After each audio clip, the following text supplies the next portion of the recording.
Buka mo to. Yeah. Ito po, babaklasin na po namin ni Master. Bali, ang nakadali po dito na bolt ay size 22. Yan, kaya po medyo malaki po yung kanyang naging damage. Ito po, size 22 na bolt. Ito po ay medyo may kalakihan ng tama sa loob. Yan, pero bago po tayo magpatuloy, muli ko pong binabati yung mga tireman dyan. Yan, ito po'y papasakan natin ng mga ginupit uli na mga interior. Yon, shout out po sa lahat po ng tireman. Yan, sa lahat po ng followers, mga viewers. Good morning po everyone. Babaklasin na po namin to ni Master. Ito po ay magiging dalawang pots, isang luto, saka isang malaking patches. Yun, yung dinidikit lang. Yun po kasi ang request nung driver, wala po tayong magagawa. Lulutuan tapos lalagyan po ng pots. Tayo po ay sumusunod lang sa mga utos ng driver. Yun po ang kanyang gusto. Yan, double patches. Siguro po ay nagustuhan niya yung unang gawa po natin sa kanya. Kaya po dito niya po talaga pinagawa ito ulit. Ito po ay aming customer na dito. Yan. Ang karga po nila ay mga mineral water. Yun, papasakan na po natin ng ginupit-gupit na interior. Yan, make sure po na lalagyan po natin ng pandikit para madulas po ipasok. Saka nakakatulog po yan, didikit po kasi yan. Ito po ay mga 5 piraso lang po na interior na ginupit. Ito naman po ay makakapal na interior. Yung panghuwo na interior, yung mga makapal, lalagyan po ulit natin ng pangdikit para pre-wheeling po kapag hinila po natin siya. Yun, tayo po ay medyo nasasanay na po sa ganitong process. Talagang super tibay din naman po.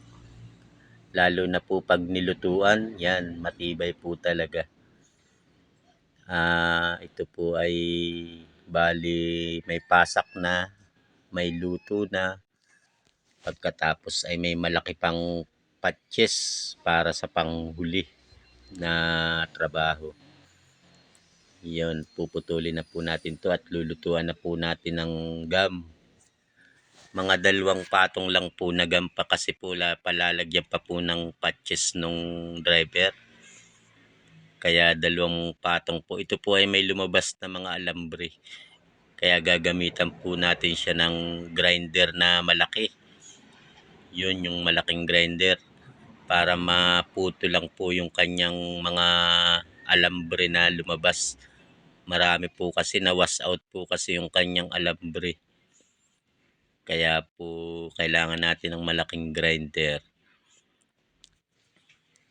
Yun, kaya kailangan po nating linisan to kasi lalagyan pa po siya ng patches sa pinakang huling trabaho natin. Malaking patches, kaya isang grindera na lang po. Lalapad-laparan na po natin yung pag-grind.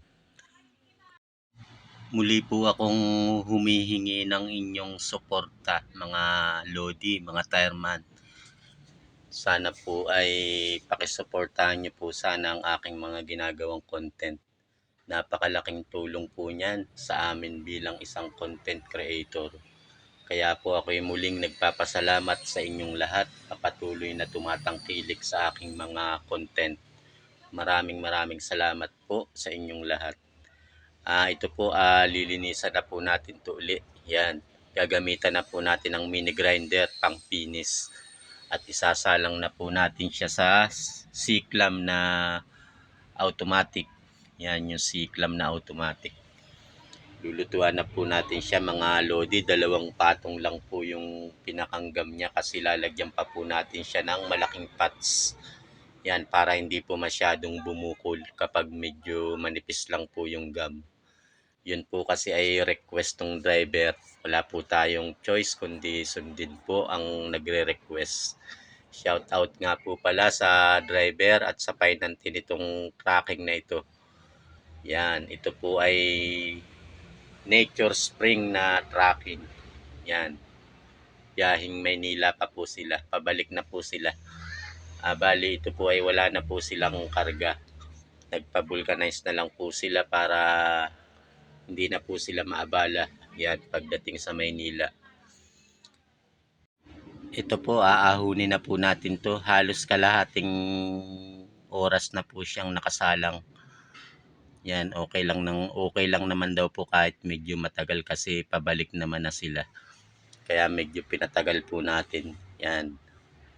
Para hindi na po siya mainit kapag kinabitan natin ng patches. Bali, gagrind po muna natin yung pinakang gilid niya para kumapit po yung pinakang patches na ilalagay po natin. Yan, lilinisan din po natin to ng maganda para kapit na kapit din po yung patches na malaki. Talaga po ito ay matibay mga lodi. Hindi po sila manghihinayang sa ibabayad po nila at matibay naman po talaga ang ganitong process. May pasak na, may luto, tapos may malaking pots pa sa huli.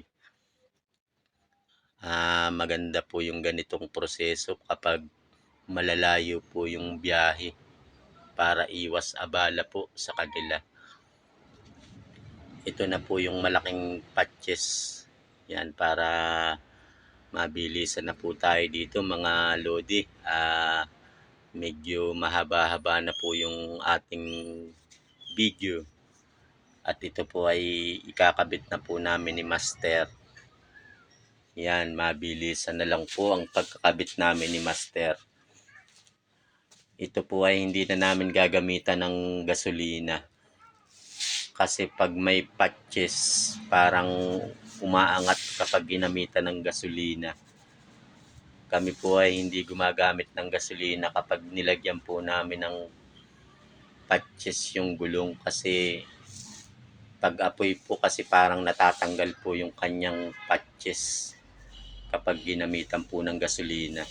Ito po ay paglalapatin na lang po namin yung labi para tapos itatayo.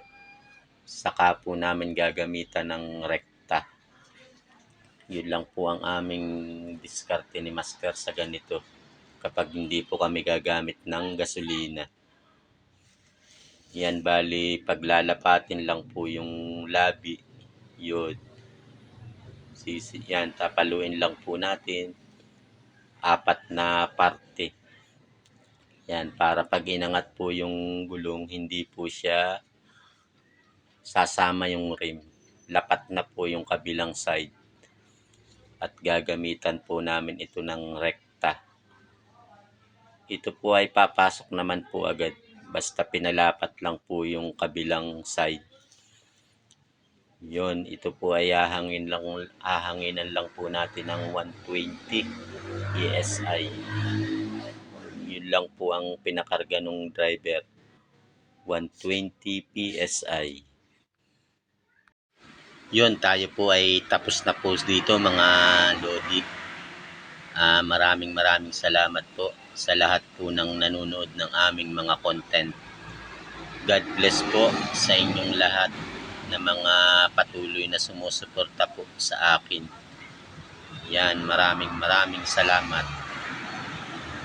Thank you for watching po everyone. Bye po.